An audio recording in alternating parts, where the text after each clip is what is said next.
What's going on, everybody? Welcome back into the Fantasy Pros YouTube channel. My name is Lucas Wencl, and today we are talking about 10 players that you should be looking to stash ahead of the Week 8 slate and ahead of next week's waiver run as well.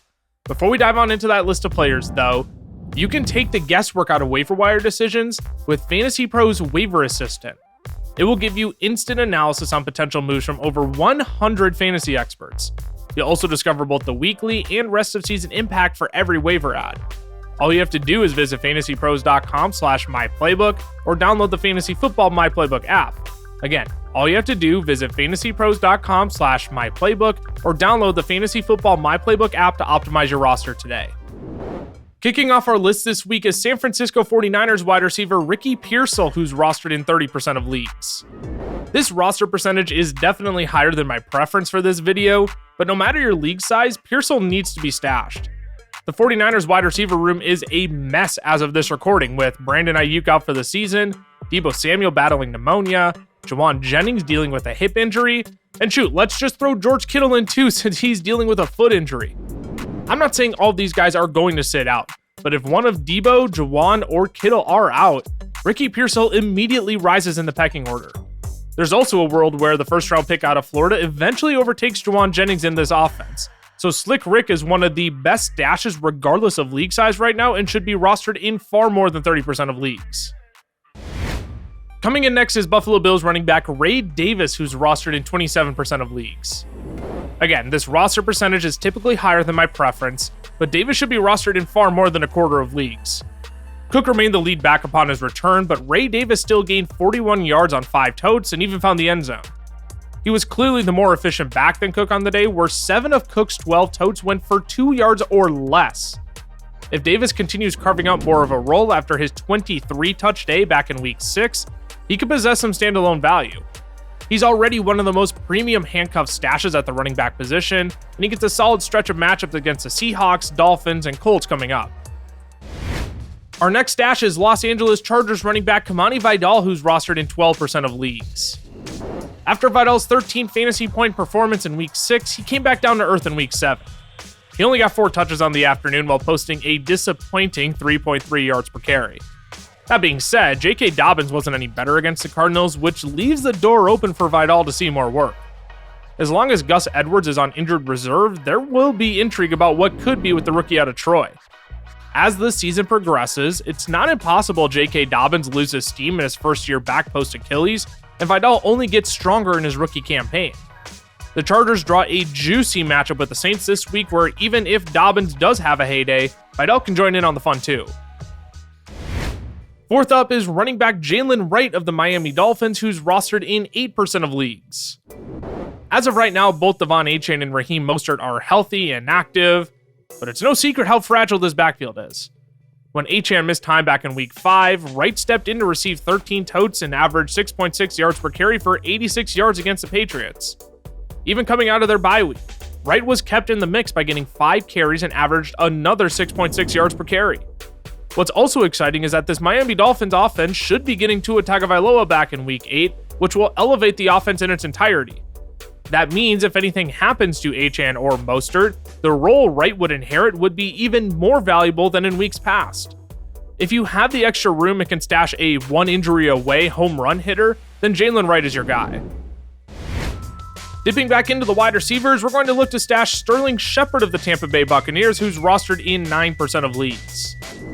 First things first, there's going to be no one-for-one replacement for either Mike Evans or Chris Godwin. However, we can certainly throw darts at how the targets will be split amongst these Tampa Bay wide receivers. Jalen McMillan is a wildly popular ad right now, as his roster percentage has spiked to nearly 50%. You can make the case that Shepard will actually be the one to see the biggest boost, as the most veteran wideout on this roster.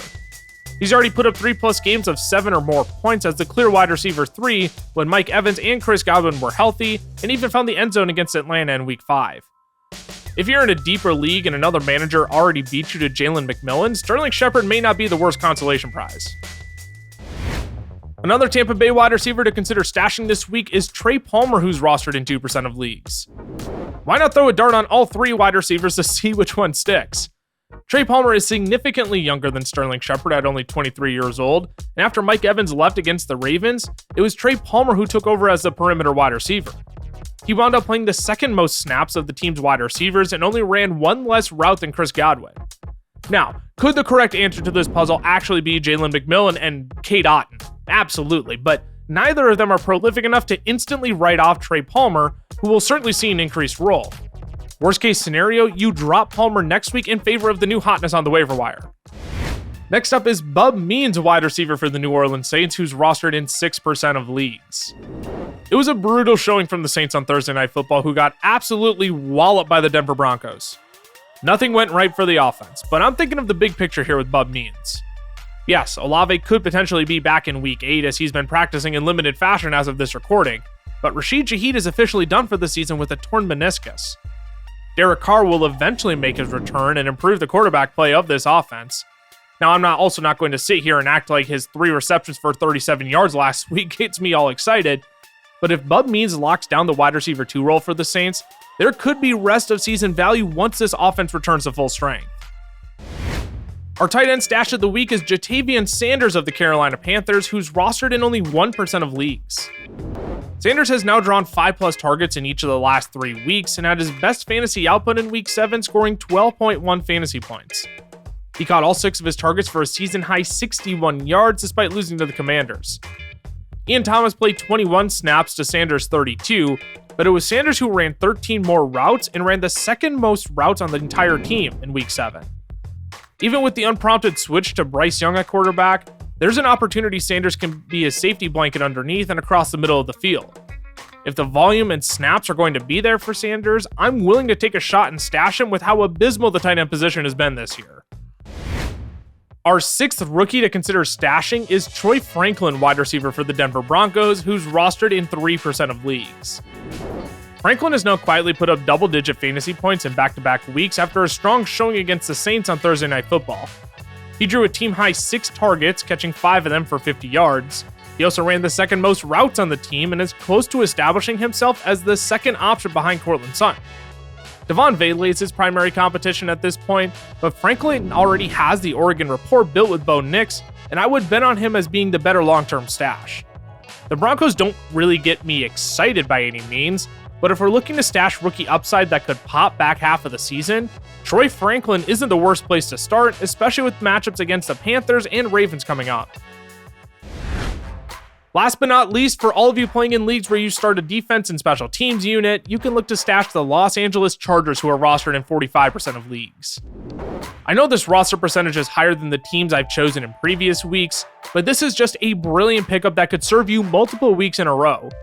The Chargers draw Spencer Rattler and the Saints this week, then get the Jameis Winston-led Browns in Week 8, and in Week 9 they get the Titans led by either Will Levis or Mason Rudolph. This is a fantastic stretch of matchups for the 12th highest scoring fantasy defense right now. Alrighty, y'all, that is it. That's all I've got for you today, but before we sign off here, remember, you can take the guesswork out of waiver wire decisions with FantasyPros Waiver Assistant. It will give you instant analysis on potential moves from over 100 fantasy experts. You'll also discover both the weekly and rest of season impact for every waiver ad. All you have to do is visit fantasypros.com/myplaybook or download the Fantasy Football My Playbook app. Again, all you have to do, visit fantasypros.com/myplaybook or download the Fantasy Football My Playbook app to optimize your roster today.